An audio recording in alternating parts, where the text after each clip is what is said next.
Ladies and gentlemen, Assalamu alaikum. In this video, we'll demonstrate some commonly used HTML elements that are basically essential for the user interaction in a website, especially in a web page or form. Basically, these elements help users to enter data, select options, upload files, navigate pages, or at the end submit information. So let's talk about one by one. First of all पर एक intro दे लेते हैं HTML form elements और media tags का। Basically ये हमें help out करते हैं डाटा एंट्री में, ऑप्शन सिलेक्शन में, इसी तरह फाइल्स अपलोड करने में, इसी तरह पेजेस को नेविगेट करने में और सब फॉर्म्स को सबमिट करने में। तो चलिए सबसे पहले हम अपने पहले टैग को देखते हैं, एलिमेंट को देखते हैं। पहला टैग है text box. Text box basically ये सिंगल लाइन इनपुट के लिए यूज़ होता है, जो हम यूज़ करते हैं नेम, सर्च क्यूरी या शॉर्ट स्ट्रिंग्स के लिए। ठीक है, टेक्स्ट बॉक्स को हम सिंगल लाइन इनपुट के लिए यूज़ करते हैं। दूसरा टैग है चेक बॉक्स। दूसरा एलिमेंट है चेक बॉक्स। इसको हम यूज़ करते हैं हम जहाँ पे हमें मल्टीपल ऑप्शंस की सिलेक्ट करने के लिए ज़रूरत होती है, तो इस एलिमेंट को हम तब यूज़ करते हैं। इसी तरह तीसरे पे चलते हैं रेडियो बटन। रेडियो बटन तब यूज़ करते हैं जब हम बेसिकली चाहते हैं कि यूज़र गिवन ऑप्शंस में से कोई सिर्फ एक ऑप्शन सेलेक्ट कर सके, तो तब हम क्या करते हैं कि रेडियो बटन को यूज़ करते हैं। आगे चलते हैं, अगर आगे ऑप्शन है फाइल अपलोड का। फाइल अपलोड का जो एलिमेंट है वो यूज़ करते हैं हम इमेजेस, पीडीएफ्स और डॉक्यूमेंट्स की अपलोड करने के लिए।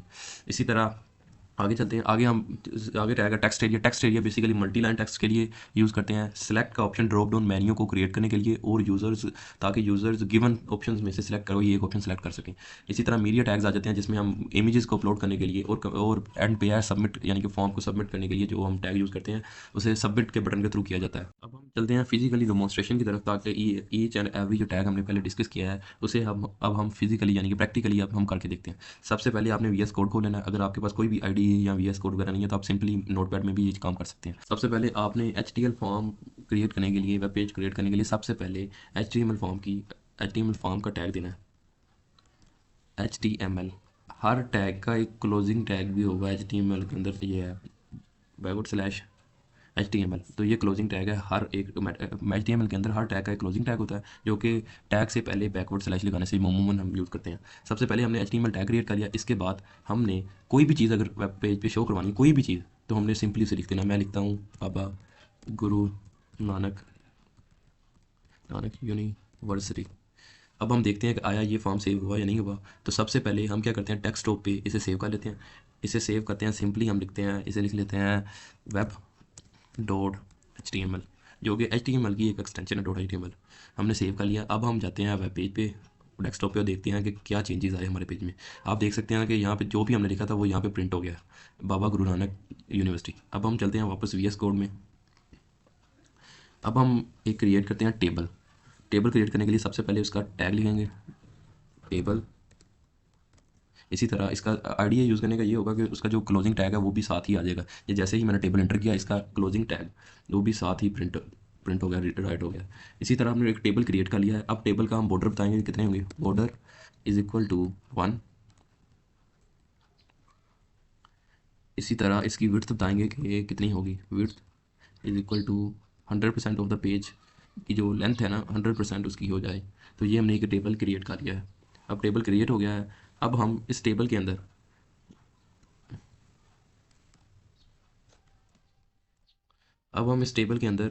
रोज़ को क्रिएट करेंगे। इसी तरह हम सेल्स को क्रिएट करेंगे, ताकि हम डाटा को एंटर कर सकें। तो हमने सबसे पहले एक टेबल क्रिएट करी। रो को क्रिएट करने के लिए सिंपली हमने उसका टैग लिखना TR, और ये रो क्रिएट होगी। इसका क्लोजिंग टैग है बैक स्लैश TR, ये इसका क्लोजिंग टैग भी हमने लिख लिया।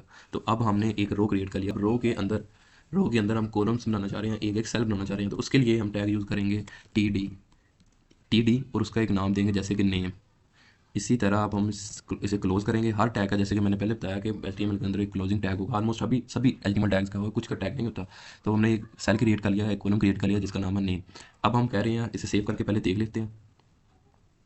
ये देखें, नेम का एक टैग क्रिएट हो चुका है, एक कॉलम क्रिएट हो चुका है। अब हम चाहते हैं कि इस रो में एक नहीं दो कॉलम क्रिएट हो, तो हम इसी रो में रहेंगे। ये देखें, इसी रो के अंदर ही हम रहेंगे और दूसरा कॉलम क्रिएट करेंगे TD, और हम वहाँ पे क्या एक टेक्स्ट बॉक्स बनाएंगे जहाँ पे यूज़र अपना डाटा एंटर करेगा। तो उसके लिए हम इनपुट करेंगे, इनपुट टाइप बताएंगे उसे, is equal to text box. Text, इसका नेम होगा स्टूडेंट नेम। एंकर क्लोज किया। उसके बाद हमने कॉलम को क्लोज किया। अब हम देखते हैं कि क्या चेंजेस हमारी वेब पेज में आए। तो देखें, एक टेक्स्ट बॉक्स क्रिएट भी हो गया हुआ है और साथ ही एक नेम और उसका दूसरा कॉलम में एक टेक्स्ट बॉक्स क्रिएट हो चुका है। अब हम आगे चलते हैं अपने दूसरे एलिमेंट की तरफ। दूसरा एलिमेंट है चेक बॉक्स का। चेक बॉक्स को क्रिएट करने के लिए सबसे पहले हम एक और रो क्रिएट करेंगे, TR,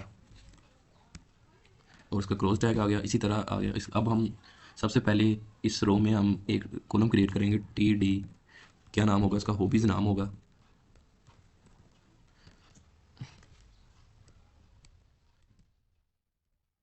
ये हमने एक कॉलम क्रिएट कर लिया जिसका नाम होगा हॉबीज़। अब हम एक और कॉलम क्रिएट करते हैं, TD, जिसमें हम बताएंगे कि इनपुट टाइप क्या है। इनपुट टाइप है चेक बॉक्स।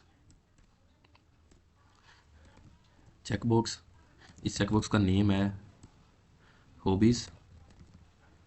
आगे इसकी वैल्यू है रीडिंग, जो कि हमारा पहला ऑप्शन होगा इस चेक बॉक्स के अंदर। अब हम इसे क्लोज करेंगे। इसके बाद हम चाह रहे हैं कि जो वैल्यू वहाँ यूज़र को वेब पेज पे प्रिंट हो वो यहाँ पे लिखेंगे, रीडिंग। ये मैंने लिख दिया।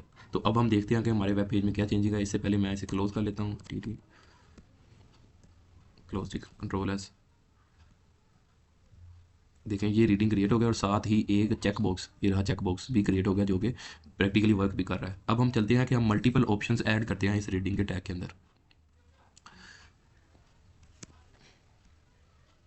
हमने एक ऑप्शन क्रिएट कर लिया था, अब इसी सेल के अंदर रह के हमने और ऑप्शन को क्रिएट करना है। तो हमने क्या करना है, इसी को कॉपी करते हैं, कंट्रोल C, इसी को कॉपी किया और सिंपली इसको चेंज करते रहे। रीडिंग के बाद मैं लिख रहा हूँ क्रिकेट, और यहाँ पे क्रिकेट लिख देता हूँ। इसी तरह फिर से कॉपी करते हैं, फिर से पेस्ट किया और हम लिख देते हैं फुटबॉल, और यहाँ पे भी हम कर देते हैं फुटबॉल। अब आप देखते हैं कि क्या क्या चेंजेस आए। सिंपली हम जाते हैं अपने वेब पेज पे। ये देखिए, मल्टीपल ऑप्शंस क्रिएट हो जाते हैं, जिसमें रीडिंग है, जिसमें क्रिकेट है और फुटबॉल है। अब हम इसमें सेलेक्ट करके देखते हैं, ये देखिए हम रीडिंग को सिलेक्ट कर सकते हैं, मल्टीपल ऑप्शंस को सिलेक्ट करते हैं एट द सेम टाइम। अब हम चलते हैं अपने नेक्स्ट HTML एलिमेंट की तरफ, जो कि है रेडियो। रेडियो बेसिकली हम तभी यूज़ करते हैं जब हम चाह रहे हैं कि यूज़र गिवन ऑप्शन में से सिर्फ एक ऑप्शन को सिलेक्ट कर सके। तो उससे क्रिएट करने के लिए सबसे पहले हम एक रो बनाएंगे। रो बनाने के लिए TR, उसका क्लोजिंग टैग आ गया बिल्कुल इस तरह। अब हम करेंगे सबसे पहले एक कॉलम क्रिएट करेंगे, TD जेंडर, TD क्लोज हो गया, इसी तरह TD। अब हम सबसे पहले बताएंगे input type is equal to radio. इस रेडियो का नेम होगा जेंडर, और इसकी वैल्यू होगी मेल। और हम जो चाह रहे हैं कि इस ऑप्शन के साथ, रेडियो के साथ जो चीज़ हमें वहाँ पे प्रिंट हुई नज़र आए, वो हम करते हैं मेल, वो यहाँ लिख लेंगे। इसी तरह हमने मेल का क्रिएट कर लिया, इसी तरह हम फीमेल का क्रिएट करेंगे। सिंपली इस ऑप्शन को हम कॉपी करेंगे, कॉपी करके पेस्ट किया और सिंपली यहाँ पे कर दिया फीमेल, और यहाँ पे भी हमने कर दिया फीमेल। अब हम देखते हैं कि हमारे वेब पेज में क्या चेंज है। सिंपली हम जाते हैं डेस्कटॉप पे और वहाँ पे अपने वेब पेज को देखते हैं, और ये देखो सिंपली हमने जेंडर के बिल्कुल सामने हमने दो ऑप्शंस क्रिएट किए हैं, फीमेल और मेल के। अब हम सेलेक्ट करके देखते हैं आया ये दोनों at the same time select होते हैं। तो मैंने मेल सेलेक्ट किया, अब हम फीमेल सेलेक्ट करते हैं। जैसे ही मैंने फीमेल सेलेक्ट किया तो मेल का ऑप्शन डिसलेक्ट हो गया। तो सिंपली हमने एक क्रिएट कर लिया ऐसा ऑप्शन जिसमें सिर्फ यूज़र मल्टीपल ऑप्शन में से सिर्फ एक ऑप्शन सेलेक्ट कर सके। इसके लिए हमने रेडियो का इस्तेमाल किया। अब हम चलते हैं अपने नेक्स्ट एलिमेंट की तरफ। नेक्स्ट एलिमेंट बेसिकली है मीडिया अपलोड करने के लिए। मीडिया में आ जाता है file upload, picture, each and everything, जो डॉक्यूमेंट वगैरह, ठीक है। उसको क्रिएट करने के लिए सबसे हम पहले जाएंगे सोर्स फाइल में। सोर्स फाइल में सबसे पहले हम क्रिएट करेंगे, सोर्स फाइल में सबसे पहले हमने रो क्रिएट की। रो का क्लोजिंग टैग ऑटोमेटिकली आईडिया ने ऐड कर दिया। इसके बाद हम एक कॉलम क्रिएट करेंगे, TD, उसमें हम कहेंगे अपलोड करनी है हमने फाइल को या पिक्चर को, कुछ भी आप इसमें लिख सकते हैं, TD। अब फिर से हम एक और कॉलम ऐड करेंगे, TD। इसमें हम क्या करेंगे, इनपुट करेंगे फाइल को। फाइल की टाइप बताएंगे सबसे पहले, इनपुट टाइप, टाइप क्या है, फाइल है। फाइल का एक नेम होगा, नेम है पिक्चर, सॉरी ये कैप्स लॉक ओपन हो गया। फाइल का नाम है पिक्चर। इसे क्लोज करेंगे और कॉलम को क्लोज कर देंगे। ये हो गया हमारी फाइल अपलोड के लिए। सिंपली हमने, सॉरी ये फाइल करने की, सिंपली हमने फाइल को अपलोड करने के लिए बना ली हुई है। अब हम जाएंगे अपने वेब पेज पे, देखेंगे क्या चेंजेस आए। ये देखिए सिंपली हमने क्या कर दिया है कि अपलोड फाइल अपलोड फाइल के लिए एक सेल बनाया, उसके अपोजिट ही हमने एक बटन क्रिएट कर लिया है बेसिकली, जो कि फाइल अपलोड करेगा। हम इसे चेक करते हैं ये वर्क कर रहा है यानी। सिंपली हम चूज़ फाइल पे गए और सिंपली ये देखें HTML को ये इसने अपलोड भी कर दिया, सारी से अपलोड कर दिया। तो सिंपली ये वर्क कर रहा है। की तरफ बढ़ते हैं जो कि टेक्स्ट एरिया और टेक्स्ट बॉक्स में बेसिकली फ़र्क सिर्फ इतना होता है कि जो टेक्स्ट बॉक्स है वो सिर्फ सिंगल लाइन के लिए होता है और टेक्स्ट एरिया मल्टी लाइन के लिए होता है, मल्टी लाइन इनपुट के लिए होता है। तो सबसे पहले हम क्रिएट करेंगे एक रो क्रिएट होगी है। इसके बाद हम एक सेल क्रिएट करेंगे, सेल भी क्रिएट हो गया। सेल के अंदर हम इसको नाम देंगे एड्रेस का। इसी तरह अब हम एक और कॉलम क्रिएट करेंगे TD। अब इसके अंदर हम इनपुट टाइप बताएंगे टेक्स्ट एरिया, इसका नेम होगा एड्रेस, और इसे अब हम क्लोज कर देंगे। सॉरी, और आगे इसका टेक्स्ट एरिया का क्लोजिंग टैग आ गया टेक्स्ट एरिया। इसी तरह अब हम आगे जाएंगे और इस कॉलम को भी क्लोज करेंगे TD। ये रिसीव किया और अब हम जाते हैं अपने वेब पेज पे। तो ये देखें सिंपली हमने एक text area multi line create कर लिया हुआ है जो कि मल्टीपल लाइंस को इनपुट कर सकता है। ये देखें। तो अब हम बढ़ते हैं अपने नेक्स्ट एलिमेंट की तरफ। अपने वेब पेज पे जाएंगे, सोर्स कोड पे चलेंगे और नेक्स्ट जो HTML एलिमेंट है वो बेसिकली ड्रॉप डाउन मेन्यू, जिसे हम सिलेक्शन मेन्यू भी कहते हैं, सेलेक्ट मेन्यू भी कहते हैं। उसको क्रिएट करने के लिए सिंपली हम नेक्स्ट रो में जाएंगे, नेक्स्ट रो के लिए नेक्स्ट रो क्रिएट करेंगे। ये रो क्रिएट होगी, इसके अंदर एक कॉलम क्रिएट करेंगे। ये कॉलम क्रिएट कर लिया, कॉलम का नाम रख दिया हमने, सेल का नाम रख दिया सिटी। सिटी के बाद एक और नीचे सेल क्रिएट करेंगे TD, और इसके अंदर हम बताएंगे सेलेक्ट करेंगे, हम सेलेक्ट करेंगे। सेलेक्ट के लिए सेलेक्ट मेन्यू ना, उसका नेम आ गया, नेम रखेंगे हम सिटी और इसे क्लोज कर देंगे। अब हम इसके अंदर सबसे पहले हम इसे देखते हैं कि हमारा जो चेंजेस किया हुआ है हमारे वेब पेज में सेव करूँगा और अपने वेब पेज पे जाऊँगा। तो ये देखें एक ड्रॉप डाउन मेन्यू क्रिएट होगा, लेकिन इसके अंदर कोई ऑप्शन नहीं आ रहा। तो ऑप्शन को लाने के लिए सबसे पहले हम इसके अंदर क्रिएट करेंगे ऑप्शंस करते हैं। मैं कहता हूँ पहला ऑप्शन है ऑप्शन। ऑप्शन की जो वैल्यू है वो है सेलेक्ट सिटी। ये बेसिकली यूज़र को फिजिकली यानी कि UI में बेहतरी के लिए मैं लिख रहा हूँ। यहाँ पे मैं शार्टकट भी लिख सकता था, यानी सिंपली मैं डायरेक्ट ऑप्शन भी दे सकता, लेकिन सिंपली कि यूज़र को आसानी हो कि हम यहाँ पे मैंने क्या करना, तो इसके लिए मैं एक ऑप्शन बना रहा हूँ जिसमें से मैं कहूँगा कि सेलेक्ट सिटी। तो ये मैंने ऑप्शन क्रिएट कर लिया, अब क्लोज़ किया। यहाँ पे जो चीज़ मैं वहाँ पे प्रिंट करना चाह रहा हूँ वो प्रिंट करूँगा, सेलेक्ट सिटी, और ऑप्शन को मैंने क्लोज़ कर लिया। अब इसी तरह एक ऑप्शन क्रिएट हो गया, मैं मल्टीपल ऑप्शन के लिए इसी को कॉपी कर लेता हूँ और ये पेस्ट किया, और यहाँ पे मैं चेंजेस कर देता हूँ। जैसे कि मैं यहाँ से लाहौर लिख देता हूँ, लाहौर, और जहाँ पे जो चीज़ मैं प्रिंट करना चाहता हूँ वो भी करूँगा लाहौर। इसी तरह एक और ऑप्शन बना लेते हैं, लाहौर के बाद मैं लिख देता हूँ कराची, और यहाँ पे जो चीज़ मैं प्रिंट करना चाहता हूँ वो लिख देता हूँ कराची। ये मैंने ऑप्शन क्रिएट करके सेव किया। अब मैं वापस अपने वेब पेज पे जाता हूँ और सिंपली मैं यहाँ पे रिफ्रेश करता हूँ। ये देखें सिलेक्ट सिटी का ऑप्शन आ गया, जो मैंने सबसे पहला ऑप्शन क्रिएट किया था ताकि यूज़र की थोड़ी सी आसानी हो, ताकि उसे पता चले कि मैंने यहाँ पे क्या चीज़ करनी है। और जो दो ऑप्शन क्रिएट किए थे लाहौर और कराची वो भी आ गए। तो सिंपली हमने एक ड्रॉप डाउन मेन्यू भी क्रिएट कर लिया। अब हम अपने नेक्स्ट एलिमेंट की तरफ बढ़ते हैं जो कि है हाइपर लिंक को किस तरह हम अपने पेज के अंदर इनपुट कर सकते हैं, करवा सकते हैं। तो सिंपली क्या करेंगे, सबसे पहले अगेन हम एक रो क्रिएट करेंगे। रो का क्लोजिंग टैग भी हमने दे दिया, और इस रो के अंदर एक सेल क्रिएट करेंगे। सेल का नाम होगा लिंक, रख लें सिंपली लिंक, या कुछ भी आप यहाँ पे लिख सकते हैं, लिंक TD। ये लिंक हमने रख दिया। अब इसके बाद हम अपने नेक्स्ट सेल में लिखेंगे TD।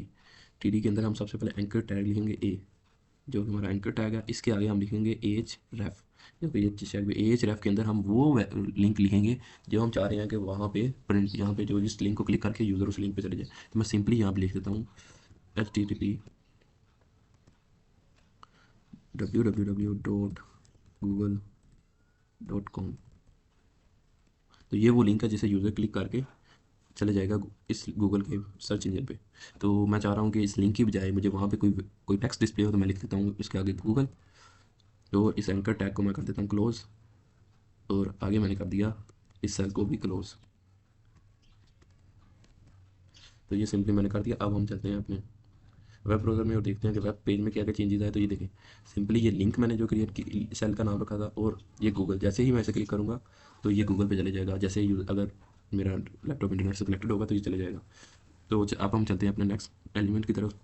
अब हम चाह रहे हैं कि बेसिकली इस जहाँ पे मैंने गूगल इसके साथ एक इमेज भी फॉर एग्जांपल शो हो, तो उसके लिए मैं क्या करूँगा, मैं सिंपली जाऊँगा अपने सोर्स कोड में और इसी सोर्स कोड के इसी जहाँ पे मैंने इसी सेल के अंदर मैं लिखूँगा AMG SRC और यहाँ पे जो पिक्चर जो चीज़ लोगो या पिक्चर मैं डिस्प्ले करवाना चाहता हूँ वो लिख दूँगा।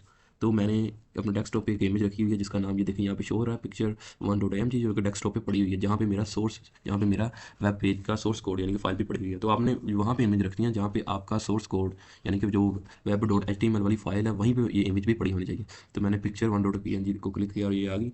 अब मैं चाह रहा हूँ कि जो इसकी विड्थ और हाइट क्या होनी चाहिए जो कि वहाँ डिस्प्ले होगी, तो मैं आगे इस लिखूँगा विड्थ मैं कहूँगा 50 और इसी तरह जो हाइट है इसकी वो भी मैं कहूँगा 50।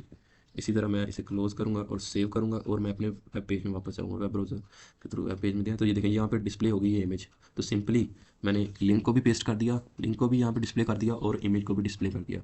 अब हम चलते हैं अपने नेक्स्ट एलिमेंट की तरफ। तो नेक्स्ट एलिमेंट है सबमिट का बटन क्रिएट करने के लिए। तो सबमिट के बटन के लिए मैंने सिंपली एक रो क्रिएट की, रो को क्लोज़ किया और इस रो के अंदर एक सेल को क्रिएट किया, सेल का नाम रखा सबमिट और क्लोज़ किया। अब हम एक और सेल क्रिएट करेंगे TD। इसी तरह इस सेल के अंदर मैंने इनपुट टाइप रखी सबमिट, जो कि मैं सबमिट का बटन बनाना चाह रहा हूँ। इनपुट इनपुट इनपुट टाइप और जो बटन मैं बनाना चाह रहा हूँ सबमिट का, तो मैं सबमिट लिख दूँगा। सबमिट के बाद मैं इसकी वैल्यू रखूँगा कोई ना कोई, सबमिट वैल्यू है इसकी, सबमिट ही होना है इसने, सबमिट और मैं इसे क्लोज़ कर दूँगा। सिंपली मैं इस सेल को भी क्लोज़ कर दूँगा। तो ये सिंपली मैंने सबमिट का बटन बनाया। मैं वेब पेज में वापस जाता हूँ अपने। तो ये देखें जैसे ही मैं रिफ़्रेश करूँगा तो ये देखें सबमिट का जो एक बटन क्रिएट हो चुका है, ये देखें सबमिट का बटन भी क्रिएट हो चुका।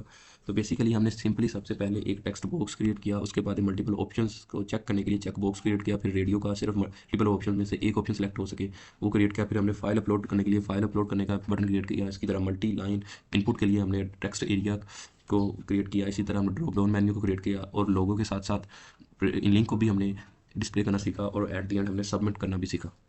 और बेसिकली एक और एलिमेंट होता है जिसमें हम CSS के कुछ टैग्स ऐड करते हैं। अब मैं आपको सोर्स कोड में बताता हूँ मैंने कहाँ पे किए। तो बेसिकली ये देखें, इसमें ये देखें मैंने जब सबसे पहले ये विड्थ तो बॉर्डर बताया, तो ये बेसिकली CSS स्टाइलिंग कर रहा हूँ। तो बेसिकली ये भी एक एलिमेंट ही है। तो ये रही आज की वीडियो, उम्मीद करता हूँ आपको कुछ सीखने को मिला होगा।